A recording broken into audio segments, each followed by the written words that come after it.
I'd like to call the special meeting of council to order. Does anybody have any disclosures of pecuniary interest or the general nature thereof? Councillor Halpin. Thank you. Through you, Mr. Chair, same as yesterday. My children benefit by one section, which we have voted on. So unless it is amended, that will be fine. Perfect. And I'll pass it on to Dave Airstone, our treasurer. Thank you, Deputy Mayor. So I've provided to you changes in the budgets that as discussed through council's proceedings yesterday. So you should have the operating budget summary, which is pages 5 to 7. The general government budget, pages 10 to 12. The fire budget, pages 19 and 20 and 28 and 29. The rest of the fire budget doesn't change, just those 4 pages. The infrastructure and community services budget, pages 37 to 38. The capital summary, page 81. The roads capital, page 91. And the parks capital, page 102. So those are just the pages that have changed in your budget document. So you can swap them out after I've gone through them if you would like. So first taking a look at pages 5 to 7, the operating budget. Just want to highlight what's changes. So the general government budget has been reduced by 5,000. That's by adjusting some investment revenue. The fire budget has decreased by 120,000, and that's related to the proceeds on sale of a fire vehicle of 12,000 and the fire inspector position of 108,000 being removed. The IC&S budget has been reduced by $225,000 as specified by council. So those totals are 350,000 as reduced through the summary, and that's been added to the capital levy at the bottom of page 7, and it's been increased by from 3,603,250 to 3,953,250, and that's to compensate for capital projects that have been added through the capital budget at 350,000. So turning over to page 81. Oh, or I'll pause if there's any questions on that regarding the operating budget and the changes I've outlined. Does anybody have any questions to the operating budget? Seeing none, I guess you can continue. So turning to page 81 of the capital summary.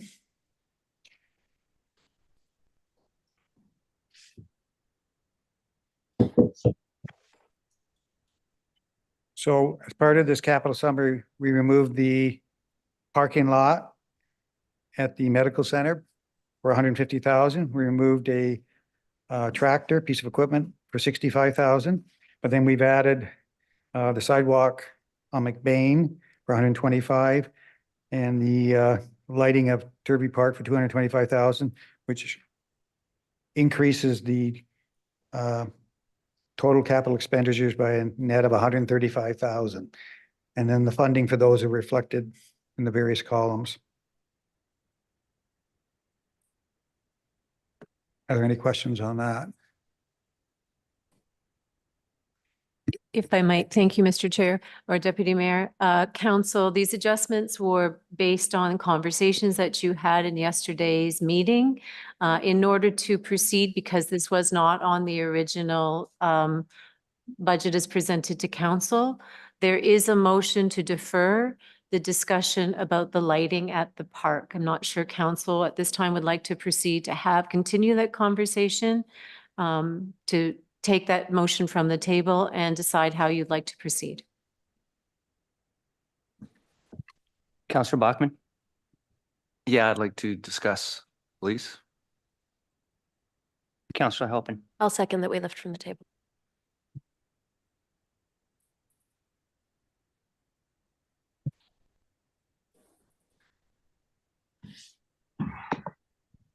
So you had a tabled motion yesterday? You're moving to remove it from, you're motioning to move it from the table. Do we have a seconder for that motion? Counselor Bachman, sorry, Mr. Chair, I'll let you do your job. So the motion is moved by Counselor Halpin, seconded by Counselor Bachman. We'll call that vote. Delaney?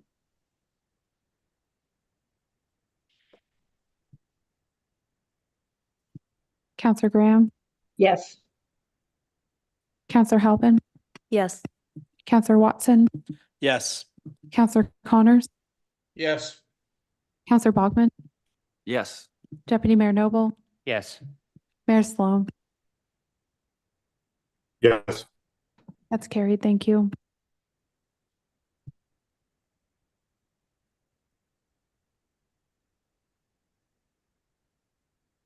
Counselor Connors? Yes, thank you. So yesterday in our meeting, we had, I don't know if this is the appropriate time or not, but we had discussed the Turvey Park lights. And we had left it with staff to come back and report on it. I'm wondering if Mr. Brooks would mind commenting on it at this time? Mr. Brooks? Through you, Mr. Chair. Staff have provided two options for lighting Turvey Park. The options would illuminate the pathways through Turvey Park. Option one would be a hardwired solution, which in the event that council moves forward with this project, staff would recommend. That cost of hardwire lights in would be $225,000, and those would be bollard style lights. Option two would be a solar option, again, bollard style lights, and that option would cost $160,000. Staff would recommend, again, if council proceeds to go with a hardwired option, as replacement lights are more economical than the solar powered lights. Anybody wish to comment? Counselor Bachman? Oh, Yeah, after having reviewed this, I would argue against lighting at Turvey Park. One, I see this more as a want rather than a need. This is only one park in our system. Well, we have one other at Hoftus, which has the lake right beside it, for lighting. And looking at the needs we have, and we have that short list that Mr. Brooks provided about other needs that I think address more safety concerns. And I'll bring the one up that he has on his short list, the sidewalk down Cesar Road in Belmont at $160,000 takes kids and families off of a major roadway that has a fire department and a liquor store on that same road, and is one of the access points for Belmont. And I think better used to get a sidewalk down there to for the safety of those families in that neighborhood, and for the future school that's about to be developed, would be a better use of the funds rather than lighting of a park that is might be nice, but not necessary for a safety point of view. thank you, Counselor Bachman. I'm not sure who was first, Counselor Graham or Counselor Connors. One of you. I'll go first. Through you, Chair, to Mr. Brooks. Mr. Brooks, can you kind of expand a little bit on your comment that replacement costs are more economical? If there's a $90,000 difference between hardwire and solar, what are the costs of replacement on both? So we can see where the amount would exceed the difference between the two, how many years down the road it would be, how many years down the road the solar lasts and the hardwired one lasts, just so we can have a few more details on that. Or if you need more time to bring that back to us, maybe we can consider it then. Mr. Brooks? I don't have all the answers to your questions. What I would say is the hardwired lights are more reliable. They will put out a more continuous or steady stream of light as compared to the solar powered ones. And you might expect some damage to occur with a bollard style lights because they're easily accessible by the public. And I think other parks with these style of lights have had issues with them. I'll give you the breakdown of the costs for the two options. So when looking at the solar option, the materials for the solar option are $129,600. The labor and equipment costs to install those are $17,250. And that, without taxes, brings it to approximately $147,000. So you can see that the majority of your costs lie with the actual materials for the lights. When you go to the hardwired option, the materials are estimated at $49,248. And the labor and equipment subcontractor costs are at $151,280. So really, the materials for the hardwire options are much less and therefore much easier to replace, or more cost effective to replace than the solar options, because each of those individual lights holds a battery for the solar powered lights, et cetera. So in the event that there is damage, replacement is much cheaper on the hardwired solution. Thank you, Mr. Brooks. Councillor And- Connors? Sorry, just in follow up, if I could just follow that up, Chair. Mr. Brooks, can you tell me what other parks had problems with those lights? You said that other parks have had problems with them. Well, we don't have any parks, with the exception of Office with lights, and those are hardwired lights. I don't have direct experience, but I've heard that the city of St. Thomas may have had some issues with lights disappearing and damage occurring to lights along pathways. Thank you, Mr. Brooks. Councillor Connors? Yes, thank you. Although I appreciate the fact that Councillor Bachman advocates for his area, I have to do the same for mine.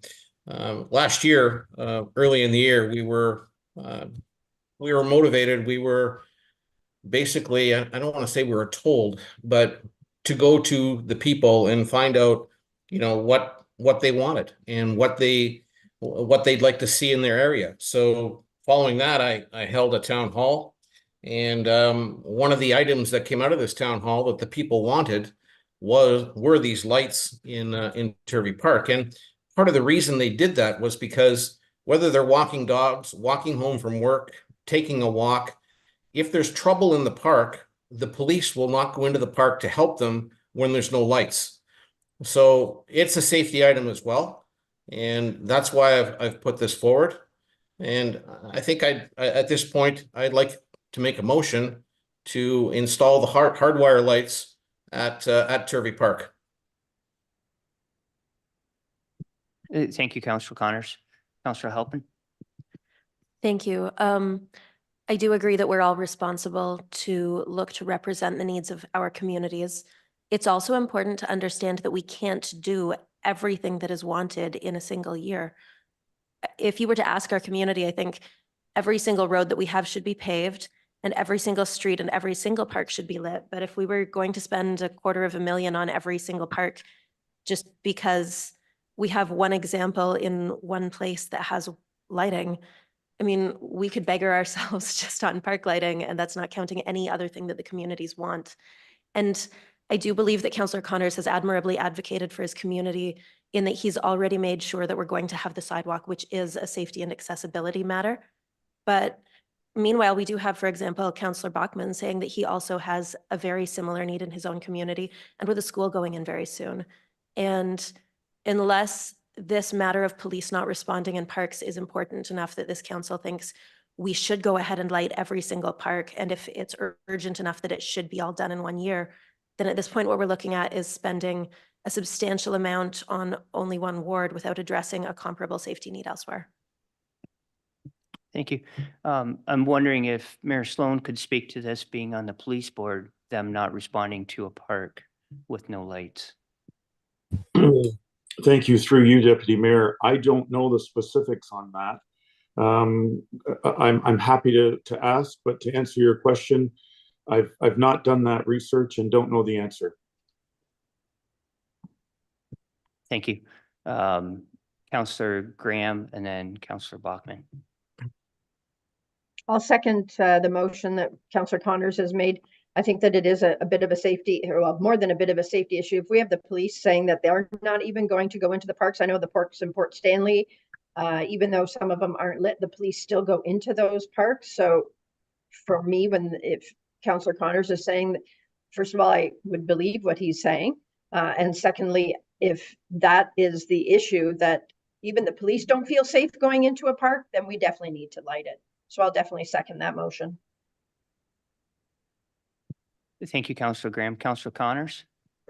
Yes, just one further point, Chair. We were at that town hall last year, and there was an OPP officer. Actually, there was two OPP officers present in the room, and they both indicated that the police would not go into a dark park at night. Thank you, Counselor Connors. Counselor Bachman? Just to further on that point, then we have a responsibility to light all of our parks, if that's the case. And to back up Ms. Councillor Halpin's point, one park out of all of the parks we have in Central Elgin for $225,000. Once again, I see this more as a want than a need, and I would not support that. Thank you, Counselor Bachman. Counselor Halpin? Thank you. I would follow that with that if we cannot afford to do this for every single park in 1 year, and we're not going to, and if we do all agree that this is based on a policing issue, then what we should probably seek to do is have the staff report on which of our parks has the highest crime rate. And that would give us a good angle for deciding where this safety issue most genuinely lies and where that money truly should go. Thank you, Counselor Halpin. Mayor Sloan? Can you call the vote, please? Yeah, I can. I think we're discussing it a little bit still. Pardon me? No discussion after that's called.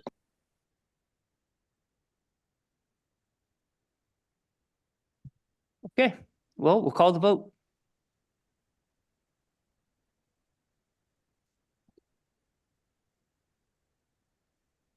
Mr. Deputy Mayor, the motion reads, moved by Counselor Connors, seconded by Counselor Graham, that council approve the addition of wired lighting for Turvey Park to the 2024 capital budget in the amount of $225,000. Counselor Graham, Yes. Counselor Halpin, No. Counselor Watson, Yes. Counselor Connors, Yes. Counselor Bachman, No.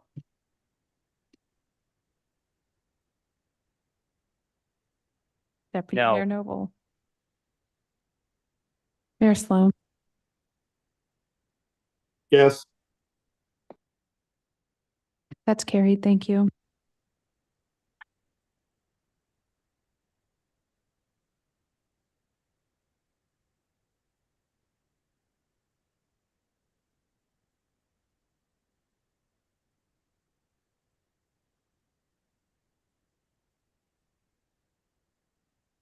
Okay, Mr. Airstone, would you like to continue? Thank you, Deputy Mayor. I really don't have any other part of my presentation. I'm done. If there's any questions or any further discussion on anything ever presented, I'll try to answer it. Does anybody have any further questions? Anybody wish to make any motions?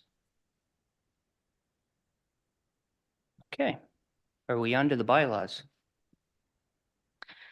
If I might, Deputy Mayor, Council, with your directions from yesterday and this motion today, we would need to do a slight amendment to your motion yesterday for the tax rate. And I'm going to pull this up.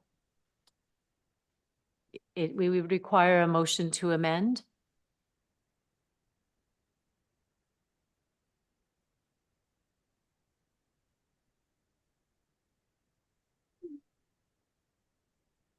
If I have it right in front of me, sorry.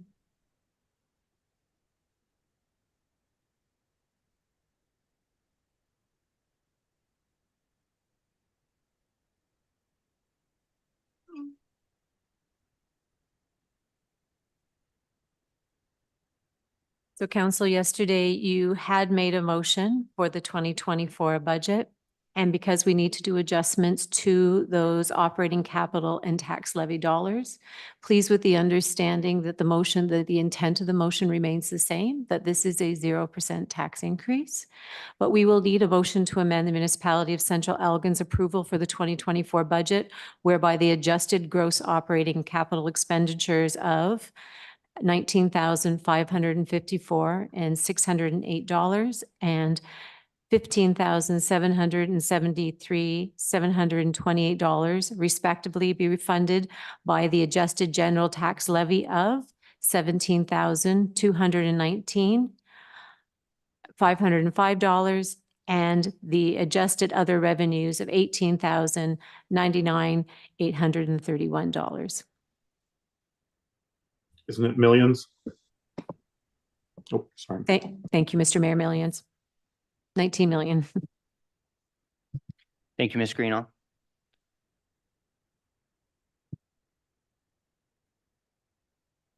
I am proposing your amended motion. You will need someone to move and second that. Is there a mover and a seconder? Counselor Watson? Seconder? Counselor Graham?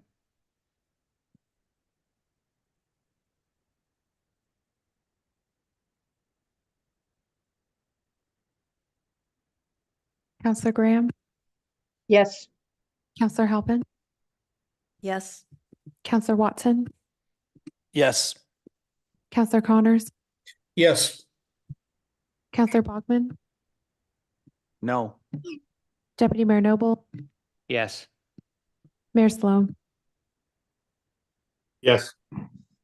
That's carried. Thank you.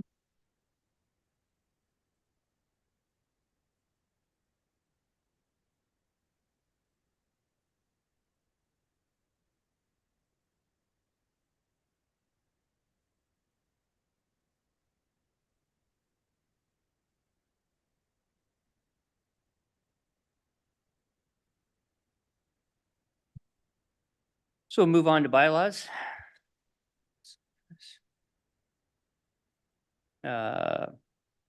Bylaw 2880, confirming bylaw. Can I get a mover and a seconder for that? First and second time. Counselor Watson, Mayor Sloan,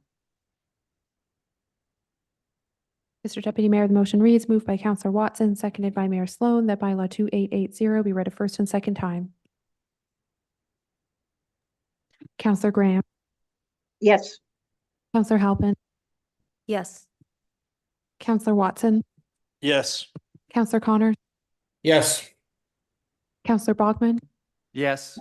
Deputy Mayor Noble, yes. Mayor Sloan. Yes. That's carried. Thank you. And can I get a mover and seconder for the third and final time of bylaw 2880? Counselor Bachman, Counselor Halpin. Mr. Deputy Mayor, the motion reads, moved by Counselor Bogman, seconded by Counselor Halpin, that bylaw 2880 be read a third time and finally passed. Counselor Graham, Yes. Counselor Halpin, Yes. Counselor Watson, Yes. Connors, Yes. Counselor Bogman, Yes. Deputy Mayor Noble, Yes. Mayor Sloan. Yes. That's carried. Thank you. And can I get a mover and seconder for the adjournment? Counselor Halpin, Counselor Bachman.